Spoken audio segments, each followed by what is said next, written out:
Bonjour les amis, on se retrouve pour notre petite capsule hebdomadaire avec un peu de retard, veuillez m'en excuser.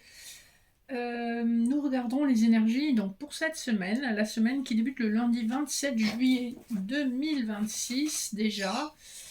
On va regarder les énergies générales et sentimentales et on terminera avec un petit message du petit oracle des fées. Vous aurez 3 choix. L'orgonite de Saint-Michael, l'orgonite de l'œil d'Horus ou l'orgonite de l'arbre de vie. Donc vous ferez votre choix pour avoir un petit message complémentaire. On va commencer tout de suite un message spirituel pour la semaine avec la triade. Et bien voilà, c'est parti direct. On a des illusions, des choses qui n'étaient pas vues, qui n'étaient pas compréhensibles, explicable ou visible ou qui était caché au niveau familial. Donc ça peut être votre famille de cœur comme ça peut être votre vraie famille terrestre. Il y a des choses qui sont cachées, qui ont été foutues sous le tapis. On nous parle d'une renaissance qui est possible quand même par rapport à ça, notamment si vous êtes un homme, où ça peut concerner l'homme le plus proche de vous qui va se retrouver dans une situation avec beaucoup plus de clarté. Il va devoir composer avec cette clarté. On a la notion peut-être d'une formation, de quelque chose qu'on débute avec prudence. Voilà, ça peut être par rapport à une révélation, une clarté qui se fait justement sur un secret de famille ou sur quelque chose qui a été balayé sous le tapis. Vous voyez comment ça vous parle. Comme d'habitude, les messages sont intemporels, généraux. Faites preuve de hauteur par rapport à ce que vous recevez. Ne forcez pas la lecture. Et soyez un peu détaché par rapport à ce que vous entendez. Alors, pour les couplets sur le message général, on a le Béline de Gabriel Sanchez et l'Oracle des Miroirs. On va regarder les dos de deck. J'ai mélangé avant de tourner. On a la trahison en dos de deck de l'Oracle des Miroirs, fécondité, enfermement, séparation. Ça vous parle peut-être, alors si c'est sur le plan professionnel d'une personne qui a quitté votre environnement professionnel ou dont une personne avec laquelle vous êtes en froid, parce que justement il y a eu une énergie de trahison, de non-dit, ou quelqu'un qui n'a pas vraiment été loyal envers vous. Si on nous parle de sentimental, on a effectivement la trahison sur une histoire qui a pu débuter et qui a mené à une séparation. C'est quelqu'un qui était revenu dans votre vie et qui vous l'a joué à l'envers. Alors, le dos de deck. C'est incroyable. Le dos de deck du Béline nous parle aussi de la trahison. Donc effectivement, on a vraiment cette énergie de fausse loyauté. On vous dit qu'effectivement, cette personne, qu'il s'agisse du plan professionnel ou personnel, c'est une personne qui a profité de vos bonnes énergies, de vos bonnes grâces, de votre gentillesse. C'est une personne qui était séparée, effectivement, qui avait des difficultés dans sa vie et qui a juste pris ce qu'elle avait à prendre, ce que vous aviez à offrir. On est vraiment dans des énergies de trahison. Donc vous voyez comment ça vous parle. Ça peut être professionnel ou sentimental, ou les deux. Ça sort déjà maintenant. Premier couplet. On a l'argent et la naissance. Donc sur le plan professionnel, on nous parle de la possibilité d'une rémunération supérieure à ce que vous avez connu jusqu'à maintenant. On a un véritable épanouissement, quelque chose de nouveau que vous avez entrepris sur le plan professionnel, ou en tout cas une nouvelle opportunité qui ouvre la voie vers plus de construction. Vous voyez qu'au fond de la carte, on a une grue, c'est un petit peu loin, mais en fait, on vous dit qu'effectivement, là, vous avez semé les premières graines de quelque chose qui devrait vous rapporter. Deuxième couplet, on nous parle des ennemis et du retard. Il est possible que dans votre activité professionnelle, vous ayez été contré, empêché par des personnes jalouses ou envieuses autour de vous qui vous ont vraiment mis des bâtons dans les roues. Pour moi, avec l'épée, j'ai vraiment le sentiment que c'est quelqu'un qui a parlé mal de vous, qui a manqué de loyauté, puis c'est vraiment l'énergie qu'on avait. Donc des énergies un peu pourries au boulot et ça a retardé votre progression. Mais pour moi, cette progression, quoi que les personnes veuillent ou tentent de faire, cette progression est immuable, vous allez quand même réussir et vous n'allez pas éternellement manquer le coche. On vous retarde, mais ça ne veut pas dire qu'on vous empêche d'accéder à votre réalisation. Et attention au retour de karma pour les personnes qui s'amusent à ça. On a l'infortune et le miroir magique, c'est bien ce que je vous disais. On a pu vous retarder, on vous met des bâtons dans les roues, on vous rend la vie difficile. Parce qu'avec la carte de l'infortune sous Saturne, on voit que ça dure depuis un petit moment, mais vous avez le miroir magique, donc il y a quand même une protection. Et je pense que au plus tard, d'ici la fin de l'année, les choses vont rentrer dans l'ordre et on va rendre à Jules ce qui est à César. Ce qui doit vous revenir de bon droit vous reviendra, et les personnes qui vous ont fait du tort, ben, elles prendront le karma qu'elles ont cherché. Hein. Donc vous inquiétez pas, la justice divine sera à l'œuvre, vous êtes de toute façon protégés.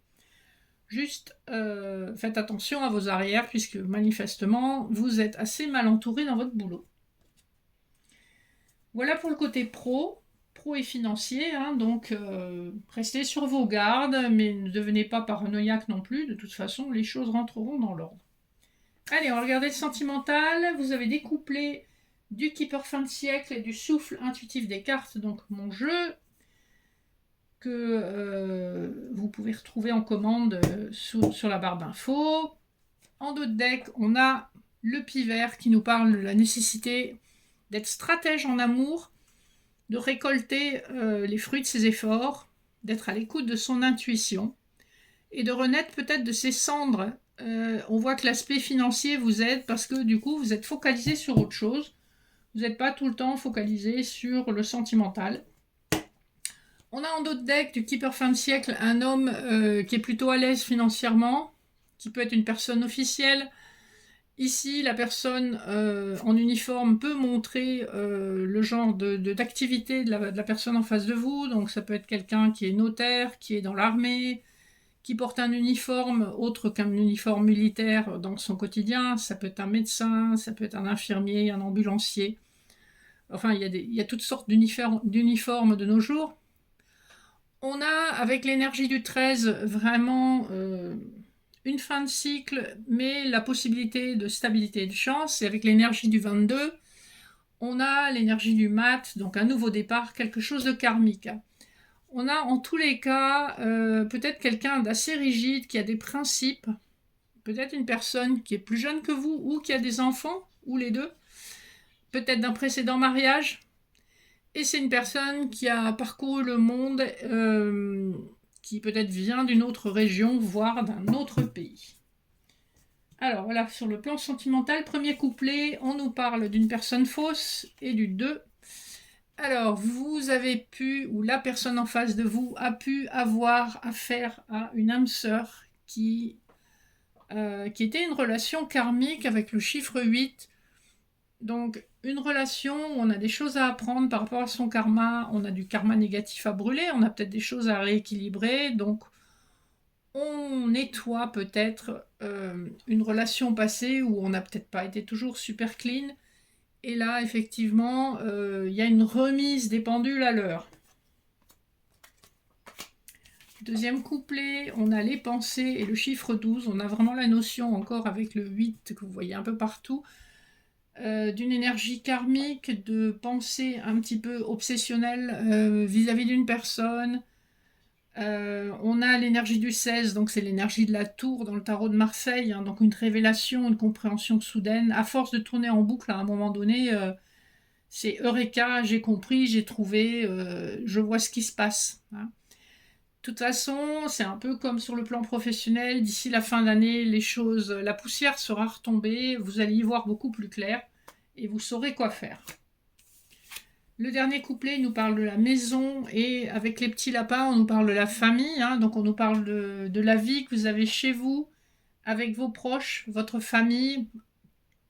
On a de la stabilité, on a peut-être une nouvelle opportunité complètement inattendue qui arrive dans votre foyer.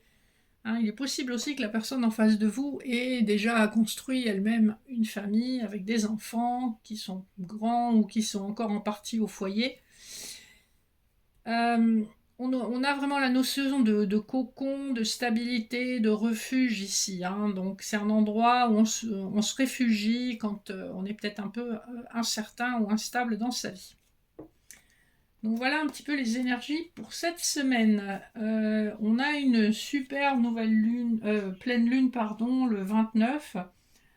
C'est apparemment un portail assez important, donc vous verrez sur le plan énergétique, je pense qu'on est dans des énergies de purification, de renouvellement, de nouveaux départs, enfin c'est plutôt assez chouette. Ça affectera les gens différemment selon leurs problématiques. Allez, je vous laisse un instant pour faire un choix entre 3 messages annexes du petit oracle des fées. Donc pour les personnes qui auront choisi l'orgonite de Saint-Michael, on a Margot. Je suis Margot la fée, la générosité et la fécondité de la terre-mère. Sois à l'écoute des signes que je t'envoie pour t'amener sur le chemin de l'abondance. Alors pardon, c'était pas super bien cadré. Voilà, pour le choix numéro 1. Pour les personnes qui auront choisi l'œil d'Horus, nous avons la fée des Gémeaux. Un vent de folie douce souffle, laisse-toi emporter. On vous conseille donc de lâcher prise et plutôt de profiter des bons moments de la vie et voilà, d'attirer des bonnes énergies en étant vous-même dans des vibrations de joie et des vibrations où on profite de la vie. Dernier choix, l'arbre de vie. Nous avons Mélusine. Je vais essayer de m'approcher un peu. Aime tout ce qui fait de toi un être particulier.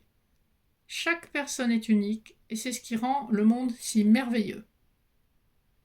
Donc ici, on vous suggère de ne pas tout le temps vous comparer. Chaque être est unique et c'est ce qui rend les choses intéressantes. Ce serait très ennuyeux si tout le monde était pareil. Donc effectivement, sachez jouer de votre unicité et soyez dans la gratitude pour cette unicité qui fait que vous n'êtes pas comme votre voisin ou votre voisine. Et vous apportez cette petite pierre, cette petite étincelle unique qui vous est propre au monde dans lequel nous vivons. Voilà les amis, j'espère que ces petits messages vous interpelleront. Je vous souhaite une bonne fin de mois de juillet et je vous invite à me retrouver la semaine prochaine pour un nouveau message. Bonne semaine, gros bisous, à bientôt.